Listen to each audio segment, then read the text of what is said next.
शेडिंगचा वार बिन होता तरी मी गेली बिजली गावन हाताला आलं न लसून वय मी लय घाबरली लोड शेडिंगचा वार बिन होता तरी मी गेली बिजली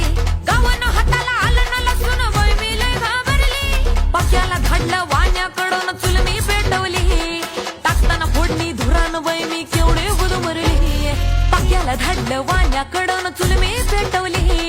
टाकताना फोडणी धुरान बाई मी केवढी गुदमरली